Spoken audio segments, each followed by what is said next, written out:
स्वास्थ्य मुसीबत के बीच देश की बैंकों पर दबाव बना हुआ है। वैसे बैंकों की हालत तो स्वास्थ्य मुसीबत शुरू होने से पहले ही खराब चल रही थी और इसके लिए विपक्ष मोदी सरकार को जिम्मेदार मान रहा था। लेकिन सरकार दावा कर रही थी कि बैंकों की आर्थिक स्थिति खराब करने में पूर्व की कांग्रेस सरकार दोषी है। लेकिन एक आरटीआई ने सरकार के दावे पर सवाल खड़े कर दिए हैं। तो क्या है खुलासा आरटीआई का, देखिए इस रिपोर्ट में। पीएम मोदी कांग्रेस पर तंज कसते रहे हैं कि दुनिया में फोन बैंकिंग शुरू होने से पहले भारत में फोन बैंकिंग कांग्रेस के शासन में शुरू हो गई थी। पीएम का दावा था कि मनमोहन सरकार के समय बैंकों द्वारा आंख बंद करके कर्ज बांटे गए थे।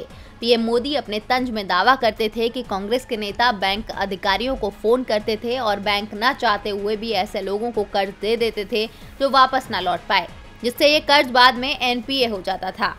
बीजेपी का दावा था कि मनमोहन सिंह के 10 साल के कार्यकाल में बैंकों का सबसे ज्यादा कर्ज राइट ऑफ हुआ, यानी ऐसा कर्जा जो वापस नहीं मिल सके। इसे एनपीए भी कहते हैं। लेकिन अब पुणे के एक बिजनेसमैन प्रफुल्ल सारडा ने जब इसे लेकर आरटीआई लगाई तो चौंकाने वाला खुलासा हुआ है।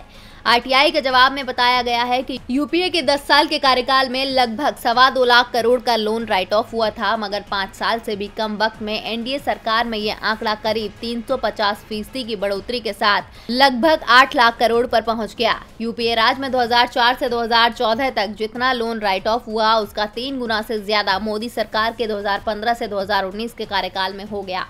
इसमें 2 दर्जन पब्लिक सेक्टर के बैंक, निजी क्षेत्र के लगभग 3 दर्जन बैंक, 9 शेड्यूल कमर्शियल बैंक और 4 दर्जन विदेशी बैंक शामिल हैं।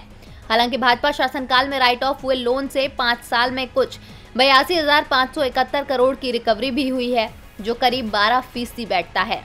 यानी जितना कर्ज राइट ऑफ हुआ उसके मुकाबले बेहद कम की वसूली ही हो पाई। डीबी लाइव की रिपोर्ट।